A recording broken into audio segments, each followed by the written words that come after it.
Yes, with lot of বৃষ্টি on my head. আচ্ছা, এরকম বৃষ্টি মানে বৃষ্টিকে এনজয় করো বাই এনি চান্স? হ্যাঁ, খুবই এনজয় করি অফকোর্স। আর এত ভালো ওয়েদার, কাল থেকেই ওয়েদারটা খুবই ভালো। কাল থেকে ওয়েদারটা খুবই ভালো, একটু খাওয়া দাওয়ারও ইচ্ছে করে এরকম ওয়েদারে। আচ্ছা বলছি, রেইন ডান্স পার্টি আমরা শুনতাম, তো তুমি কখনো রেইন ডান্স পার্টি গেছো? Did you ever attend? হ্যাঁ, I have attended হোলিতে rain dance party. Yeah, I have attended. I am a party person. I love every kind of party. So আজকে এটা আমাদের নিজেদের party. Bus I am here, একসাথে party করবো আমরা সবাই।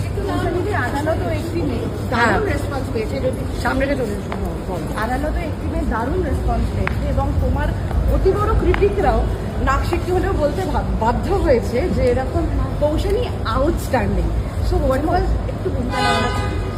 Was your like brainstorming like for this character?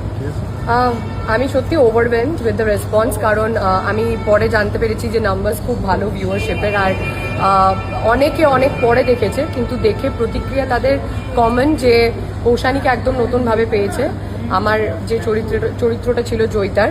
আর সত্যি এটার প্রিপারেশনটা যেটা করেছিলাম সেটা হচ্ছে একদম নিজেকে এই ধরনের পার্টি, উৎসব, এই আড্ডা, গল্প, এই সব কিছু থেকে দূরে রাখা। তো সেটা আমার মনে হয় the end of the day কোথাও না কোথাও সার্থক হয়েছে। এবং প্রথম জিনিস মানে যদি এটার পরে বলা হয় তোমার একটা নতুন ইনিংস তো শুরু হয়েছে বিগত কয়েক বছর ধরে, এখন তুমি কিরকম চরিত্রের খোঁজে থাকে অভিনেত্রী কৌশানী? আমি এখন যেই চরিত্রগুলো, এই যে যেটা নিয়ে কথা হবে, যেটা নিয়ে আমার নিন্দুকেরা বলতে বাধ্য হবে বুকে পাথর রেখে যে হ্যাঁ ভালো কাজ করেছে, সেটুকুই আমার পাওনা আর প্রাপ্তি at the end of the day. So এরকমই চরিত্রে খোঁজে থাকি, অ্যান্ড আগামীটা হচ্ছে Bahurupi. So I am more excited about that. শেষ করি একটু রাখ, একটা জিনিস